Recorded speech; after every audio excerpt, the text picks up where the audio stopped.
বিসমিল্লাহির রহমানির রহিম। আমরা যুব স্বেচ্ছাসেবী কোরআন কর্তৃক আয়োজিত আজকের এই ইফতার মাহফিলের সম্মানিত প্রধান অতিথিবৃন্দ সকলকে জানাই আমার আন্তরিক সালাম। আসসালামু আলাইকুম ওয়া রাহমাতুল্লাহি ওয়া বারাকাতুহু। আমি এখানে উপস্থিত হয়েছি হোমনা যুব স্বেচ্ছাসেবী কোরআনের লক্ষ্য এবং উদ্দেশ্য সম্পর্কে দু চারটি কথা বলার জন্য। আসলে হোমনা যুব স্বেচ্ছাসেবী কোরআনের প্রধান লক্ষ্য হচ্ছে দরিদ্র অসহায় ব্যক্তিদের মাঝে অন্ন বস্ত্র বিতরণ করা, আর সেই কাজটি অত্যন্ত সফলতার সাথে করে আসছে হোমনা যুব স্বেচ্ছাসেবী কোরআন।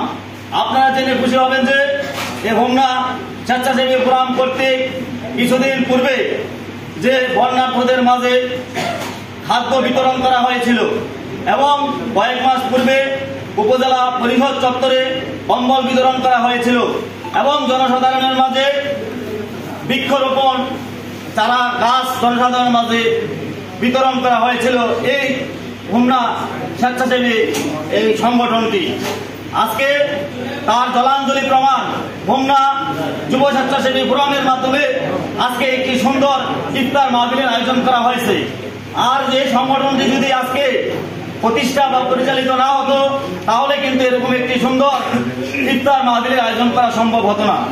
আপনারা জানেন ইংরেজিতে একটি কথা আছে, ম্যান ইজ মর্টেল, মানুষ মরণশীল, যে কোনো মানুষ এই পৃথিবীতে আজীবন বেঁচে থাকতে পারবে না।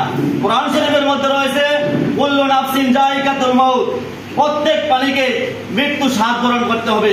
All of the person will be die from the earth one day, একদিন সকল মানুষকে এই পৃথিবী ছেড়ে চলে যেতে হবে। কি থাকবে আমাদের?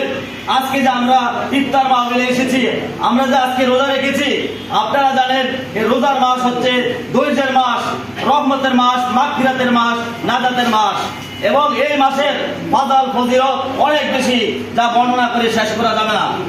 আল্লাহ পাক বলেন যে অন্যান্য মাসের যে আমলগুলা আছে এর প্রতিদান বা সওয়াবগুলা ফেরেশতার মাধ্যমে দেওয়া হবে। আল্লাহ পাক বলেন যে এই সাওম বা রোজা আমার জন্য আমি নিজ হাতে আর প্রতিদান দেব। যাই হোক, আমি এখানে আমার বক্তব্য আর সামনে দীর্ঘায়িত করবো না। এখানে আমার সম্মানিত অতিথিবৃন্দ এখানে উপস্থিত রয়েছেন, ওনারা আপনাদের সামনে অত্যন্ত সুন্দর তাৎপর্যপূর্ণ সারগর্বমূলক বক্তব্য রাখবেন। আপনারা মনোযোগ সহকারে শুনবেন। আমি আর সকলের সুস্বাস্থ্য এবং দীর্ঘায়ু কামনা করে আমি আমার সংক্ষিপ্ত বক্তব্য এখানে সমাপ্ত করলাম। আল্লাহ হাফেজ।